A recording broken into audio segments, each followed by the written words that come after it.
Hey everyone, thanks for waiting for us today. We had some things happening. The hockey world never stops, as you guys know, so kind of some exciting stuff we'll talk about in a future date down the line a little bit. But for now, we have some sort of sad news again.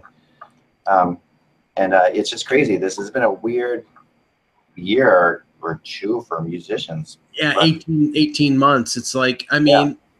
Russ, all I know is, and the Lincoln Park was a little after, obviously, but you're now talking like from my college days, going back, Cobain, Chris Cornell, Lane Staley, Scott Weiland, now Chester Bennington, all gone. And the only one of the, Lincoln Park was not part of the grunge movement, but sort of like the secondary level.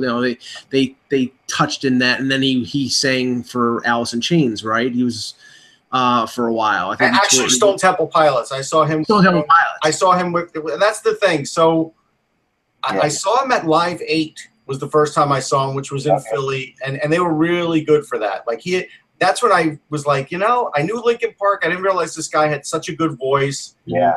And I sort of was becoming a fan at that point. Then he did tour with Stone Temple Pilots, and I had a chance to cover that for a magazine. And I was blown away. Like, that was a great show, and he was terrific in that. And in between that, they also did a summer headline tour with 30 Seconds to Mars. Now, I didn't go to the show that they did. I went to a different one, but they live streamed some shows. So I also live streamed a show of theirs. And again, just tremendous talent. Like, it really hit me because I probably became a fan too late. But I really did appreciate the guy. But think of it this way: if you're talking about like the bands of the early '70s, Roger Daltrey is still alive, Robert Plant is still alive, Paul McCartney, who was in the '60s, is still alive, and of that era that we were talking about of the early '90s, of 6 bands, 5, and like I said, Linkin Park's a little further, but 3 of the 4 Seattle bands. The lead singers are gone, and Scott Weiland is gone. It's just unbelievable how many of that particular era of music have passed on. Yeah, he was friends with Chris Cornell apparently, and look, suicide is no joke. It's one of those things where it really can hit any era. Mike. I don't think there's any tie. There's no tie into it. It just happens to be this is what's happened to the last few guys, and it's just a shame. Yeah. No, it's horrible. I mean, I have some friends out there. The one guy, John Roderick, is the singer from the Long Winters, who was Long Winters, really lesser known Seattle band, but a really good one in the same era. They're probably a little not grungy enough, as he would jokingly say, but they like you've seen with these musicians in this case, with Cornell, different people like that, they've all played in different places. They play for different people at different times, and so it's kind of been they're a very interchangeable group, and they're all really close. So it's tough. I mean, you don't see that kind of stuff too often coming from one city in one era like that did, but that was something that was totally very impressive, and it is really sad, really sad. Like you said, Russ, it has to be taken seriously, this kind of stuff for sure. All right. Let's get the show started. 1 second, and I just got to fix one thing. Okay.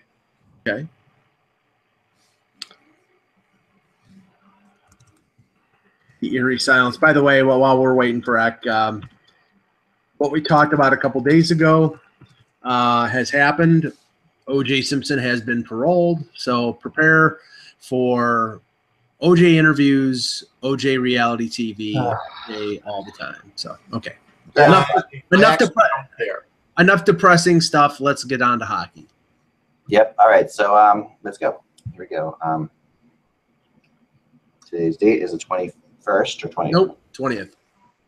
Yeah, I'm trying to get this month through quicker than I can. All right, here we go. All right. Hello, Hockey World. It's Thursday, July 20th, 2017. I'm Michael Agello, and I'm not landing on the moon. I'm Russ Cohen from Sportsology. Well, I missed that reference. And I'm Eklund. You're watching the HockeyBuzzcast. I didn't get it either, I'll be honest. Today's the anniversary of Neil Armstrong landing on the moon. Oh, I didn't know that. Okay. Didn't know that. Of course, the whole thing was fake. So, but So this is it wasn't fake because I want to say, I don't remember the time of day it was. I was literally 6 years old, but I remember it. I want to say it was around 7 o'clock, maybe 8 o'clock, something like that, being shown on television. I remember watching it on television. Before my time. Yeah, it wasn't before mine, but I was a little kid. But Mike, do you remember? Was it maybe like a 7, 8 o'clocker thing? I thought it was in the afternoon, but I was 2, so I'm Was it in the afternoon? Okay, but I do remember watching it sitting in front of the TV. That's all I know. Yes. Yeah. No, I mean, talking to it's funny. Just quick on that. It's just my dad was an Air Force guy, so I met a lot of people who were involved with NASA throughout the years, and test pilots basically who were crazy people. And that's what they would get to do those missions, because you had to be insane to go up on the rockets into the. I mean, people don't realize what it was at the time. I mean, just like it was really like there was absolutely no assurances that this was going to go smoothly. There was nothing at all. I mean, and then obviously so many did fall apart. But when you think about it, what you were doing at that in 19. It was 10:56 p.m. So it was at night. Right. So think about like 50 years ago. Like now we all kind of get that everything's pretty safe. 50 years ago. I'm surprised my parents let me stay up. I know. I guess it was such a big deal, though. Like, that's the thing. Like, that was, at the time, if you wanted to call that reality TV, that was the biggest thing on TV that entire year. Oh, yeah. I mean, I remember my parents talking about it and saying, you just looked up. They went outside, they looked up at the moon, and they just were so proud that somebody from their country was on that thing. Like, you go outside, you look at the moon, and you're like, somebody from here is on that. That was incredible. In school, we used to mail away to NASA to get like autographed pictures and photos of the space program, and we used to get all that stuff back, and it was fun. I mean, those guys were, they were role models as much as they were brave guys. It was a big deal. So, do you have your Buzz Aldrin autographed photo? I don't. I didn't save any of that. I don't know if I ever got Buzz Aldrin. But I definitely got other guys, and you definitely would get like full color pictures of the module, different. I forget what it was called, like the lunar module, whatever it was. You get like 2 or 3 pictures, and then you get like the team photo. Like that's what they would send you, and it was cool. It really was. And then this is totally off topic, and I know this is Slovakia Day, but we will get to hockey right in, I promise, right after this. But I wanted to ask you, Russ, because I've been wanting to ask you this since I got back from Germany, because I met some people over there, and I was talking to them in this long discussion about he was stationed over, during the Iraqi war, where we went in and took over, the big, tear down Saddam Hussein statue war, okay, and he was on the ground as a troop, and they handed out at that point those playing cards that were used. The Desert Storm set from Top. Desert Storm set, which they gave out. They gave to the army people, and they play cards with, so that they would get used to the faces of the people that they were going after. And that's really literally what they were doing. They said, just so you know that these are the guys who we're trying to get, and if you see them, grab them or whatever, or shoot them or whatever you had to do, right? I'll swap you 3 Norman Schwarzkopf for a Colin Powell. This is one in Garden State movie. They have a funny moment on this, but these cards that they gave them were all the enemy. He has still a couple of these unopened packs of cards, and I'm curious. And he asked me, I wonder if they're worth anything. And I was thinking to myself, they're definitely worth something. The what civilians were using in those days, where Topps did make a Desert Shield set of baseball player cards, and they're actually a little bit on the rare side too, but those are rarer, obviously. Yeah, there was a limited playing cards. This is like a 52 deck playing card thing. Yeah. There was a limited printing on the Ayatollah Khomeini card. Right. Anyway, moving on to hockey things. Colton Parayko has signed a 5-year deal with the St. Louis Blues, and this is significant in a lot of ways.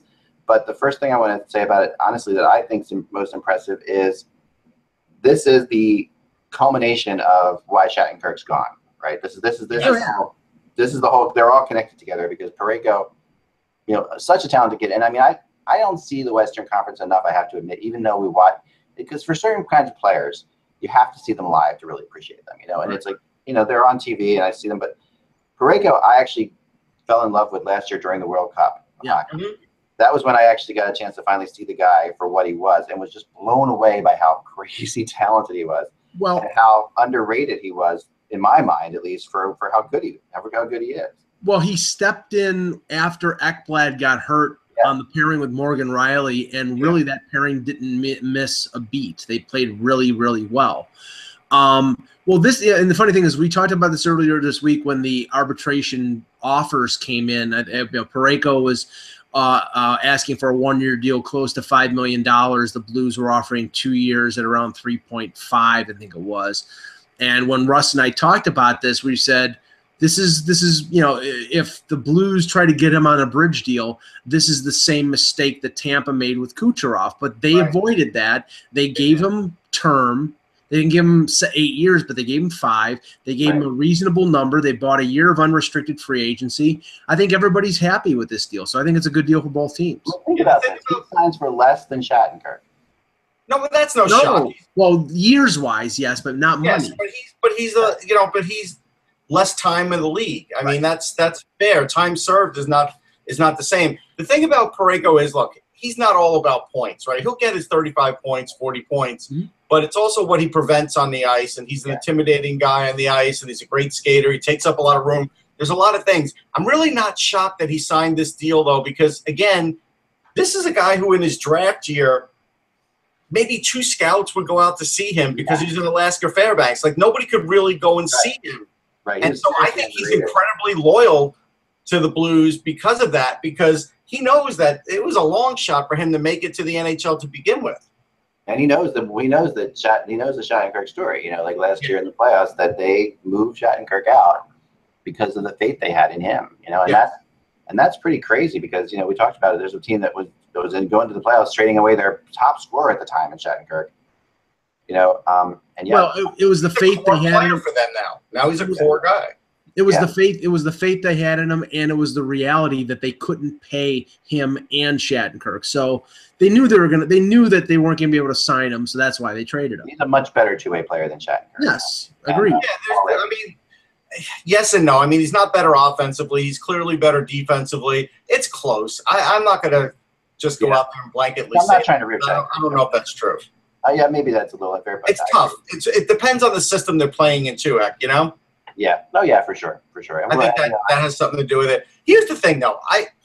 There is a small part of me, and I'll say it's small, that kind of wishes St. Louis would win a cup one of these years. Like, they are a team that definitely tries hard to do it. They really do. Drafting well. They've done a lot of things right to do it, and their only cup success was early in their career when they had Plant and who was the other goalie? Glenn Hall and the Plager brothers.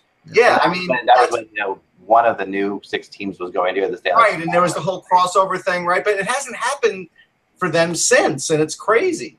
Yeah, they remind me a lot of the Kings that way. Like eventually Kings won, but the Kings always, and the fans are similar too, and the fact that Blues fans are crazy intense, and a really positive fans. I find really good fans. So I hope this helps keep their core together and keeps them, competitive. And one of these years, maybe we'll see them hoist it. Right, and they made, like you talked about, they got Braden Shen this year. They went and they're pushing it. They're still pushing it. They changed coaches last year.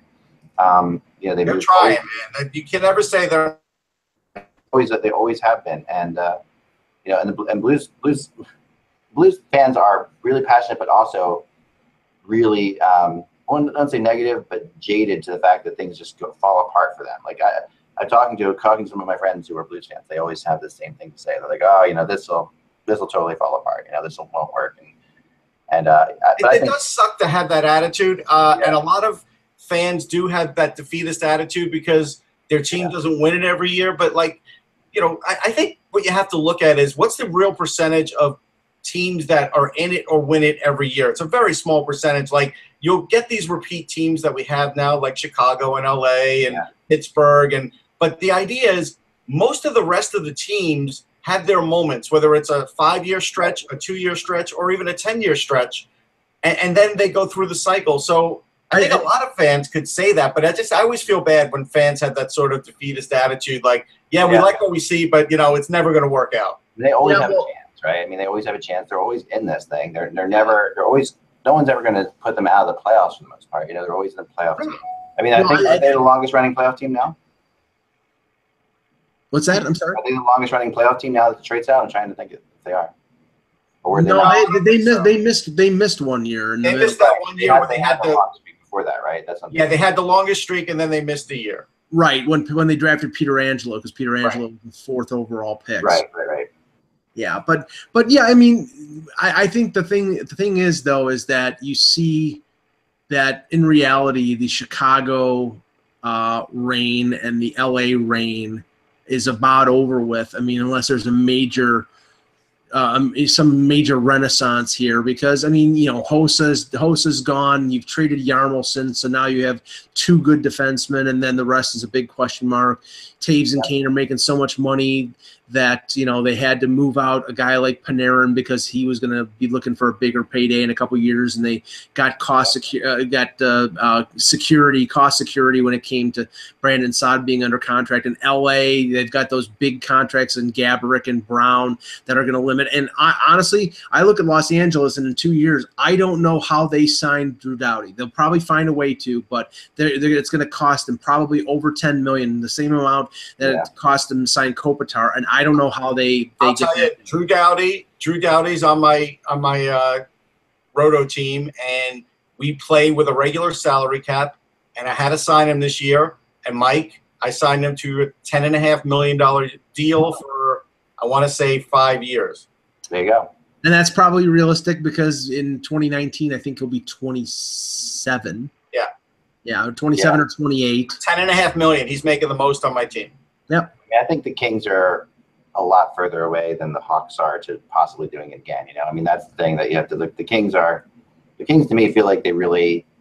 I don't know. See, the Hawks to me, they could fall further away than the Kings based on their goaltending situation. If Crawford were to go bad now without Darling, you're talking about just the SHL guy as the other guy to go to. They don't have anybody else. Where the Kings at least have Peterson, and that's something where that's pretty huge. So I think that the Hawks could get worse than the Kings at some point if like I said, it would have to take an injury to Crawford though. Well, they do have Anton Forsberg and JF Berube, so they do. Okay, Mike. They have Jeff Glass is there. Yeah, that's a good debate for another day. You know, because I was talking to somebody yesterday about, you know, okay, the Kings, when they were the 8th seed, they went and won the Stanley Cup that 1 year, and everybody surprised everybody. And then they came back and they continued to be a solid playoff team. They continued to be a team that would not make necessarily have a great regular season, but would be the team you don't want to play in the playoffs. Yeah, Nashville become that team exactly. Like if they basically followed in the exact same path. Like when next year you could say, oh, if the Predators make the playoffs, no one's going to want to play them. Are we at that point? I don't know, because I don't know.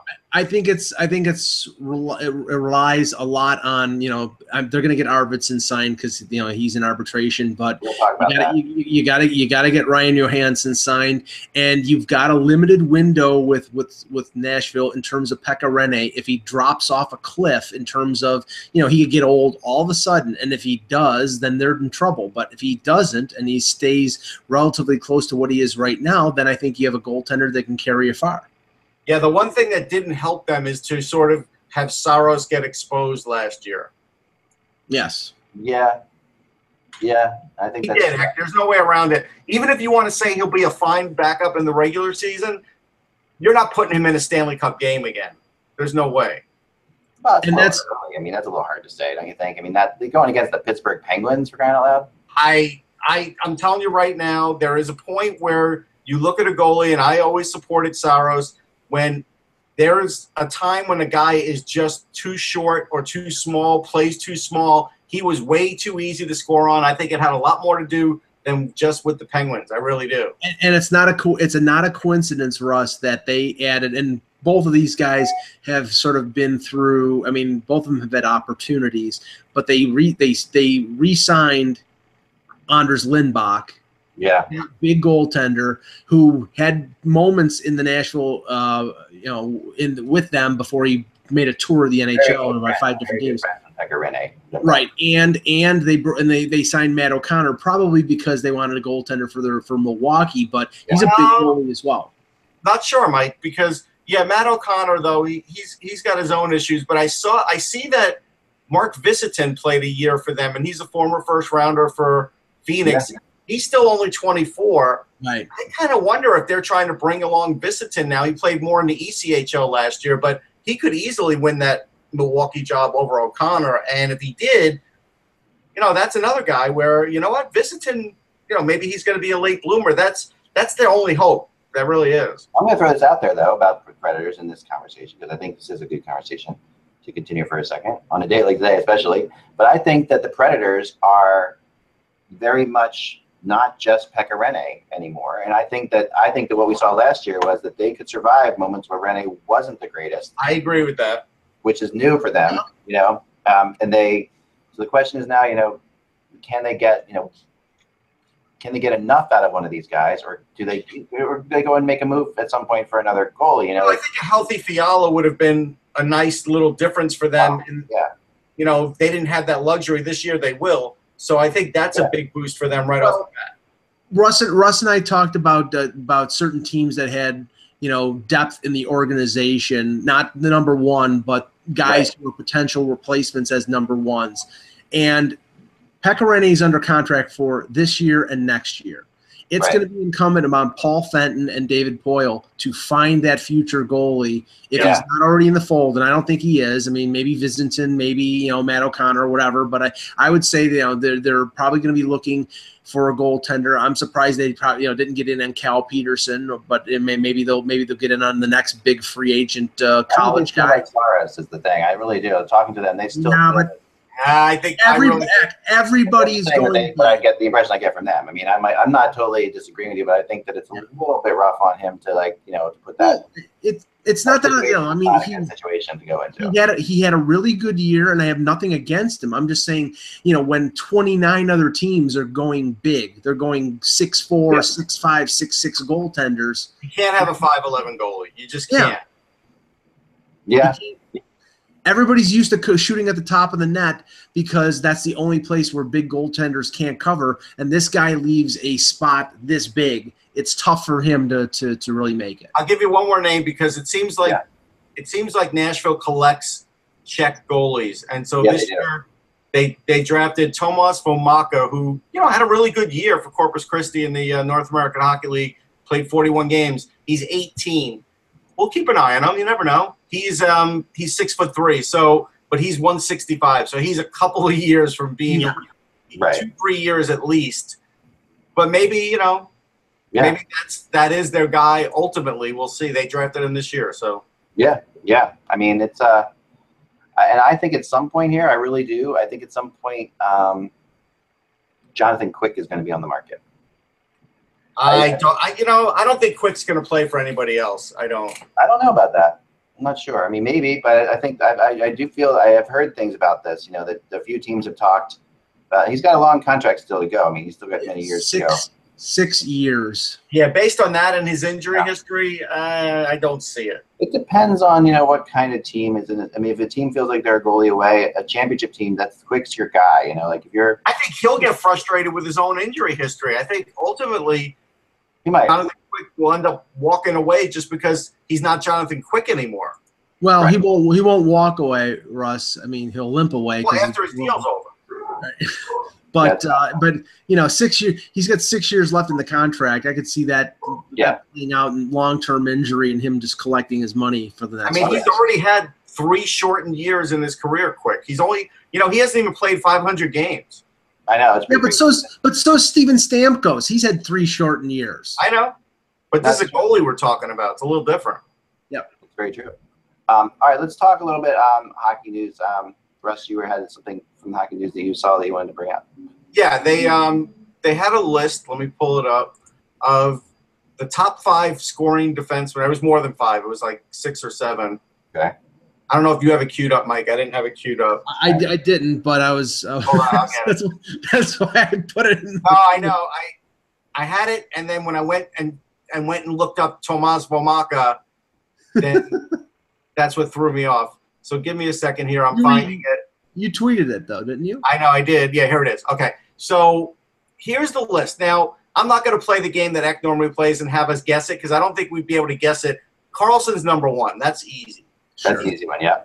He's got 307 points, which is really tremendous. I mean, again, Yeah, it's incredible. It shocks me that it took until this year for people to finally say he's the best defenseman, or at least the best offensive defenseman in the game. I mean, I had to defend him for like the last 2 years, but he's finally there. Now, the second guy I think will be a surprise. Brett Burns is the second guy. No, it's not a surprise. 279. The third guy, I think Mike will be surprised by the third guy in PK Subban. I think you expected. If it's a top 10, I would have thought he'd be in the lower half of the top 10. But okay, well then 3 should surprise you then. Okay. Now the next one will definitely surprise you, considering we probably don't give him enough credit because we always want more, and that's Dustin Byfuglien. Yeah, the one thing here is that Byfuglien and Burns have in that time frame. I think you said 2009. They've played forward to. I know, but we have to live with it. It's the way it is. Well, Burns as a forward was not a super effective forward. So. No, that's true. I think he scored 50 points. It was like he wasn't he was like I think like an 18-goal guy with Minnesota. Yeah, right? but it's still good production. Right.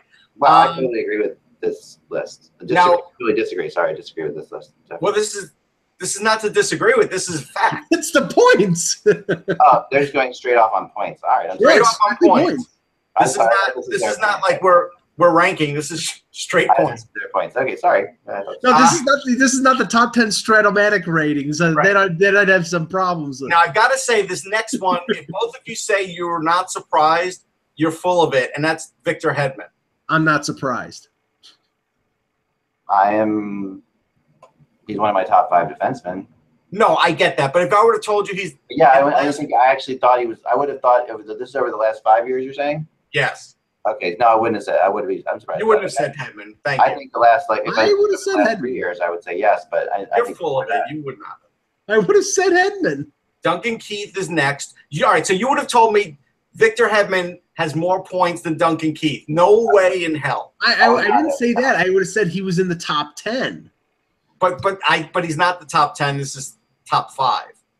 Anyhow, Duncan Keith is next. Now the next one is interesting because for all the people that used to say, "Hey, this guy versus Shea Weber," Yossi is now ahead of Shea Weber.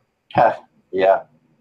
With 223 points. See, I'm surprised that more though, like the one what I consider the one-way defenseman or offenseman, guys like Mike Green or Yandel. Well, we do have Yandel is next. He's tied with Yossi, and then Shea Weber is 1 point behind. So Yossi is a point ahead of Shea Weber. So for all of you people that used to say that he's on the same level, congrats, he finally is. So wait a second now. Yandel has more points than Shea Weber.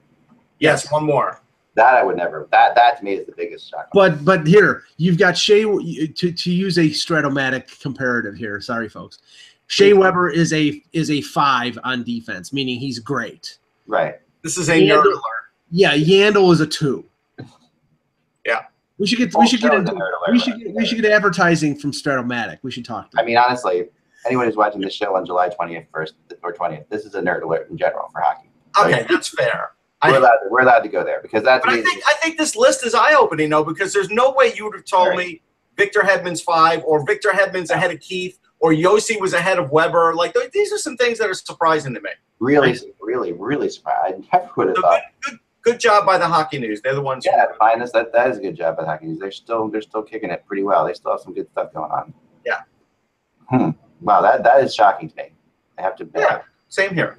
Mike's not shocked, but of course nothing. No.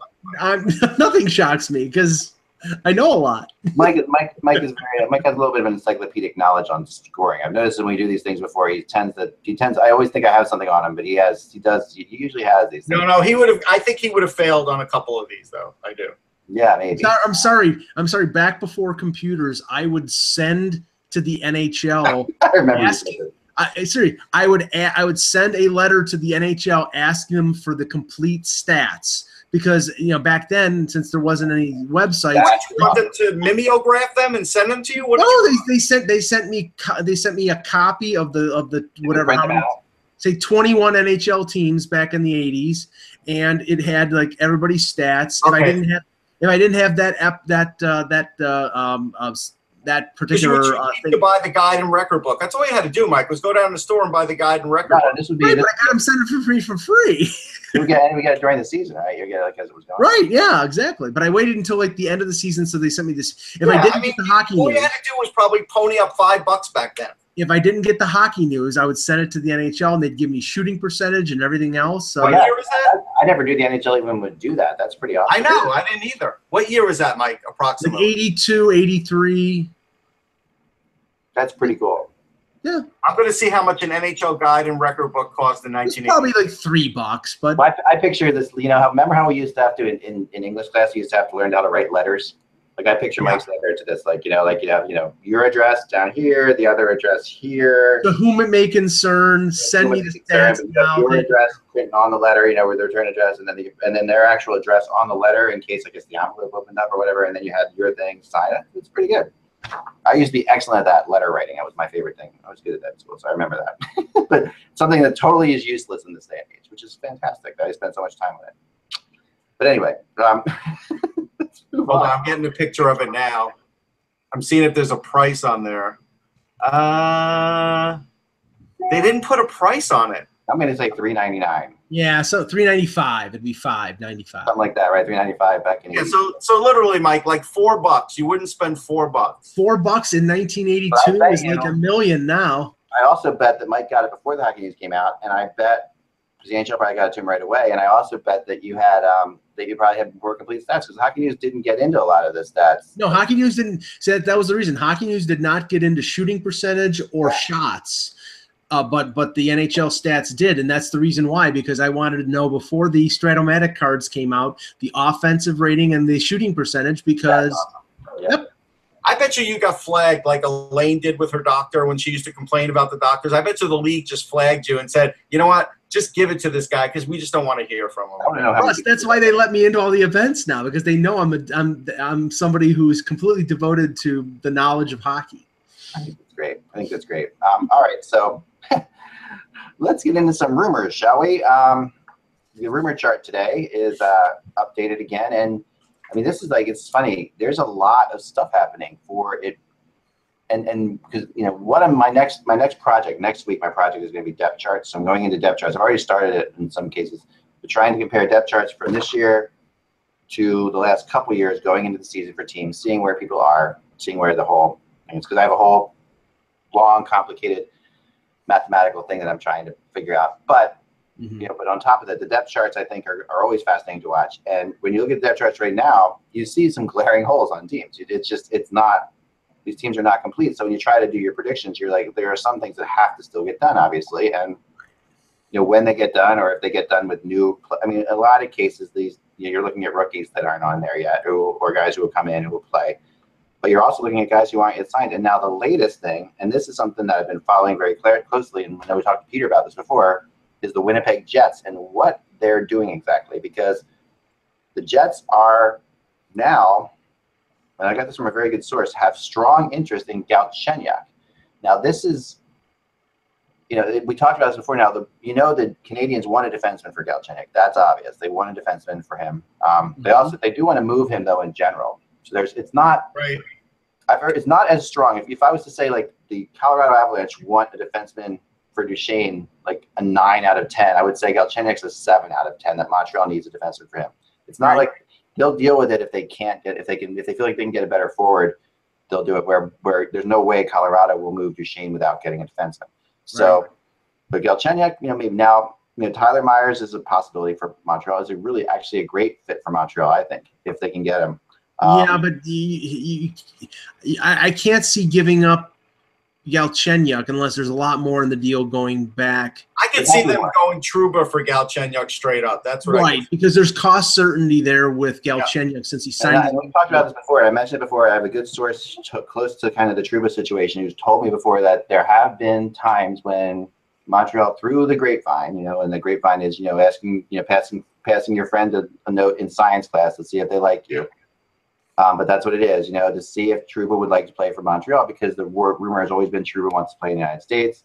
But would he play for Montreal? And my friend who's kind of close to the situation said that, if you asked this 2 years ago, Trouba would have been like 10% chance I want to play for Montreal. I don't want to play for Montreal. But now it's like 40% chance. So that he's still leaning towards not. He still wants to play in the United States, but Montreal's not absolutely out of the question. You know, the problem with that passing the note in science class to see if that girl likes you, there was always an idiot that you hated that would look at the note. Oh, yeah. No question about it. And then you'd want to kick his ass. Yeah. I mean, I'm so happy that I'm not in high school. Me too. Just when I think about moments like that, it's just very funny because my daughter's in high school, so I see all this stuff that's going on. And every time she comes back and complains about something, part of me just is happy. Now they send texts. Oh yeah, no, yeah, now that's true. The texts are evil and mean, and I'm telling you. I would have sent probably some weird texts back in the day. I could see that. Well, not evil or mean, but weird. And looking at the rumor chart, I mean, you see that you do have in regards to Trouba and in regards to Myers, the Leafs rather high up on the list. Yeah, and obviously that makes sense because the Leafs, in my mind, and I wrote about this over the last couple of days, they really have not. They pretty much maintained a status quo on the blue line. They added Ron Hainsey to replace Matt Hunwick, but they haven't added that top four guy. Right. And that's where I think any move that they make from now until the beginning of training camp is going to be focused on defense. And if they get one of those two guys, I mean, it's a bigger risk for Myers because Myers is coming off an injury. Trouba, you have to worry about what he's going to demand on a new deal after next year, but. The Leafs are positioned where they can give up multiple assets for one defenseman. I think that's right now what they're looking to do. Whereas Montreal might, Sorry. The problem with Myers to the Leafs is just his offense is diminishing. Yeah. And so is his defense strong enough to keep Babcock happy? I'm not sure about that. He's not going to Tyler Myers right now. Yeah, but he's not going to be he wouldn't be a top pairing guy with the Leafs. He would be a second pairing guy. But even on a second pairing might drive him crazy. He might. Yeah. I mean, I think Trouba really wants to go to Boston. I really think that's where he wants to go, but I don't think he doesn't really have control over things so much.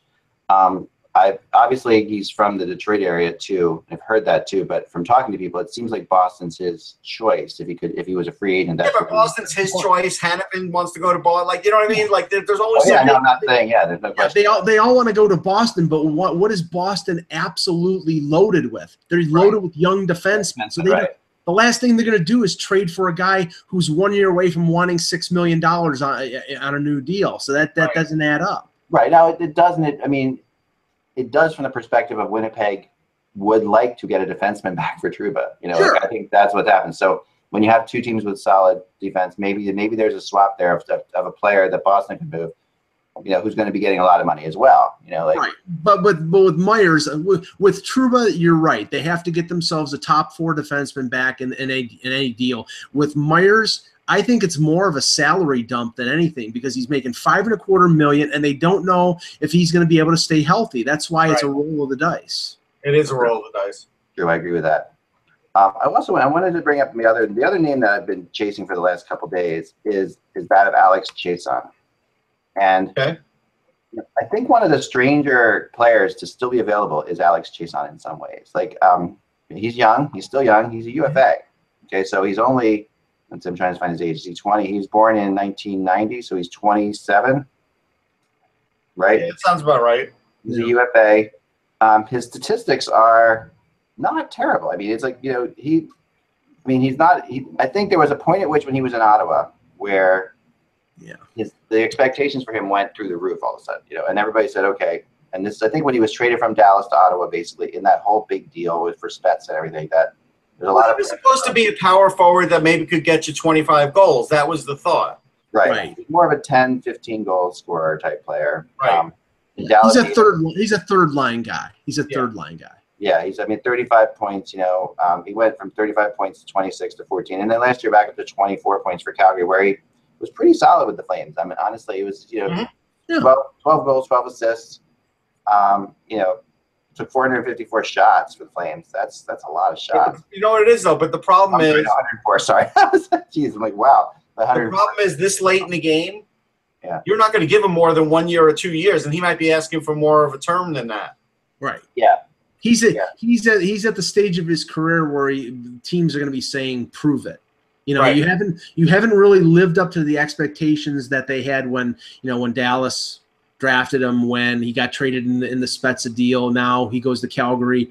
You know, more than likely, unless there's some sort of epiphany, he's going to be a 12 to 15 goal scorer for the rest of his career. So that's not anything to sneeze at. That a third line guy who has size, who plays with some physical aggressiveness, that's very valuable. But right now you're probably talking a 1-year deal for $1 million, which is what most of these veteran guys who are looking for a landing spot are going to end up getting right now on July 20th. I mean, we're right now on the border of where a guy is going to get either a 1-year deal for low one-way salary, or he's going to get a training camp invite.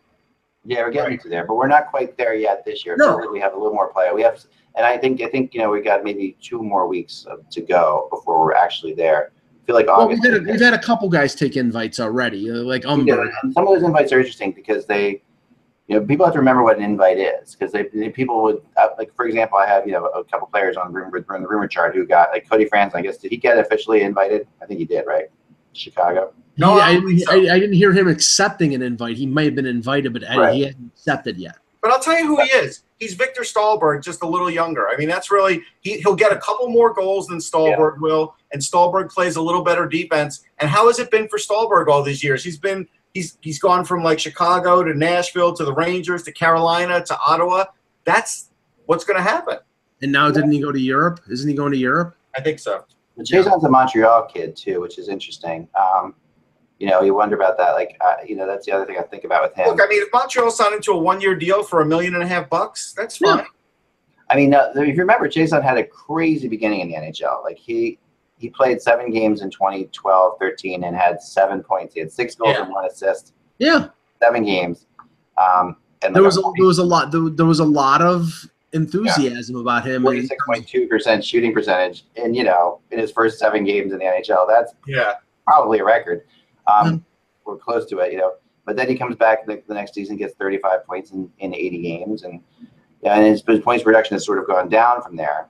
It bounced back a little bit last year. I think that I think this is I think he's a little bit more than a Stahlberg to me, because he hasn't yet. He gets a few more goals, but like when Stahlberg played for Chicago, he had 9 goals. You're talking about 12 or 13 for Chason. It's not that much difference. Yeah, Stahlberg's older too, though. I mean, no, he is older. He's 31. There's no question. That's why I said a younger version. But it's not that much difference. They're the same size. They're the same sort of player in the sense that they're third liners or fourth liners. Yeah, he's like a Daniel Winnick or a Sean Mathias. He's a bottom 6 forward who can give you something, but you're not gonna pay him a lot because you're not getting a lot of production out of him. Well, the team I hear today is Colorado, and that would make sense because obviously Colorado needs players and they need to do something. And maybe that's a great place for him to go to get a fresh start. Yeah, where he's going to play, some top 9 minutes, at least, or maybe top 3. He could find a spot in Colorado. Something else with Colorado that didn't dawn on me until I had a writing assignment. I wrote about Chris Bigra just yesterday, and so he's a guy that sort of got caught in the system where he played for Wa, then they got a new coach, then he wasn't playing right away with the new coach, then he had an injury last year, and so he's a guy that literally could play top 4 defense for Colorado if all broke right for him and he was healthy. He's not going to score a lot of points, but he is a pretty decent offensive defenseman and a good skater. He might have to play top 4 defense with the lack of defensemen that they have. Right, and that's the thing, that there's that opportunity. So before we sort of, totally deadpan and kill Colorado's defense, that is a little bit of hope there that if he were to sort of hit his stride, that's a pretty good guy to plug in there. Well, they have to – I mean, we're coming up on what is supposedly a deadline between the Avalanche and Zadorov, because Zadorov basically said that he might bolt to the KHL by the end of July if they don't sign him to a contract. So, and I believe KHL training camps open in late July or early August. So I think that's the whole thing. It's like, this is a guy who was a first-round pick of the Sabres. He's a big defenseman, So I mean, he's young. He's made some mistakes, but I think he's still worth it. So no, he's definitely worth it if they can get him. I've heard that they've got issues getting him. Obviously, they haven't signed him yet. I don't think he's. What's happy the issue? Like, I would like to know the issue. Like, he's a big guy. I wonder if it is partially like the Olympic type thing, which I've never been a really huge fan of. Well, that's what's keeping. There's no question that when the Dallas Stars make an announcement the other day that Nichushkin is going to come over next year, clearly Nichushkin's going to be on the Olympic team. So it's probably the Olympics that's doing it. There are Olympics. I mean, the Olympics do hold a big. I mean, if you think about the Russian Olympic team, has struggled in the last couple of Olympics here, and I think that there's a lot of pressure on the Russian Olympic team. And I think some of the Russian players. Colorado could supersede that, though. All Colorado has to do is give Zadorov a 3-year or 4-year deal, and he'll flee away the Olympics if the money's right. Yeah. No, I think that's true too. I do.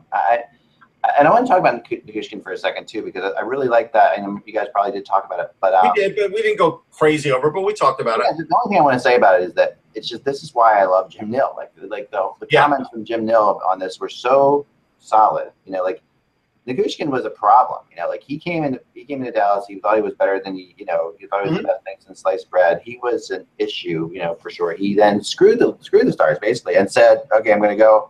I'm not going to, you're not going to play me as much or where I want to be played. I'm going to go over to Russia. He goes over there. He's matured now, and he realizes that the NHL is where he wants to be eventually.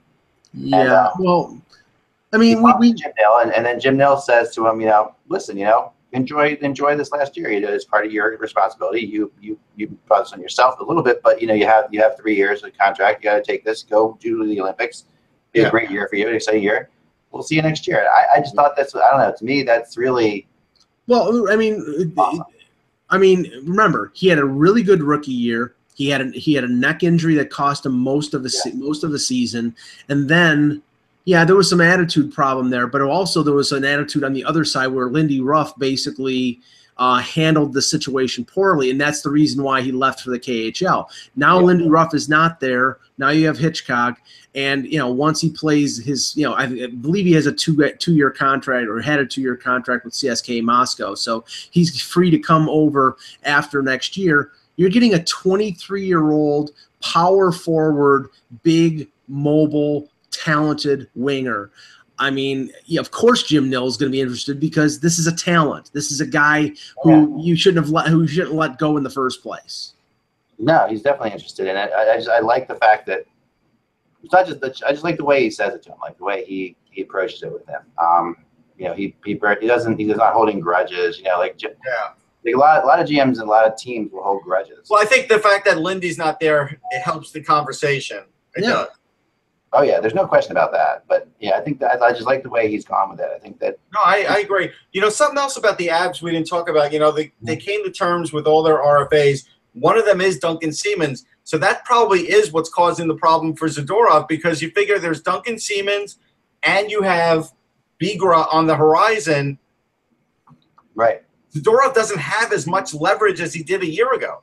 I mean, come on, Russ. I mean, Zadorov compared to those guys. I mean, they have David Warsofsky too. I mean, Zadorov Warsofsky is not going to be in that same grouping, but we're talking about with the other two. Those two guys are capable of playing second pairing defense. On a bad team. I mean, that's what they are. Yeah, but I mean, honestly, I think they would rather. I mean, I think the issue here is money. I think he probably. Well, here's the thing. I mean, Zadorov only played 50-something games. That's all his NHL experience is. He got 10 points. He got a lot of PIMs. He was a minus 20. Yeah. So it's hard to give a lot of money to that guy too. It's not really impressive. I mean. No, you don't give him a lot of money, but you don't offer him a 1-year deal. We don't know what Colorado's offering. No, he wants term. There's no doubt he wants term. But I'm just saying, Colorado does have some other guys. It's not like there aren't other guys that are potentially there to push him. And if they've soured on him, then why not trade him? Because you might be able to get value for him. In this market where there's a lot of teams that need defensemen, you might be able to get value for a big. I mean, for his size, he's pretty mobile. He's tough. He's got a rough edge to him. I mean, I think he's got some value out there. Yeah, I mean, I would offer him 3 years, like around $9 million. And if he took that, You're right. You're not really going to get hurt, even if he ends up on your bottom pair. Yeah, I mean, we're talking about an organization that snubbed Will Butcher. Right. And we in the next month, there'll be a big conversation. You'll be sick of hearing of Will Butcher's name. Dan Petru will start an anti-Will Butcher campaign because he's going to be this year's Jimmy Vesey. Yeah, no, that's true. That's true, and we're gonna get into that for sure. And it's something to look forward to for all of you who like to talk about unsigned college players. It'll absolutely be a blast. So yeah. All right. Well, I think that's all we got for today. Thanks, guys, so much for doing everything today and waiting for the show. We're going to try to get on a regular 1 o'clock schedule. There's been things happening behind the scenes that have pushed us a little bit later every day. But I think we're going to be pretty good for 1 o'clock in the very near future because it has to slow down at some point. Yeah. Remember, guys, without the buzz, it is just hockey. We will talk to you tomorrow.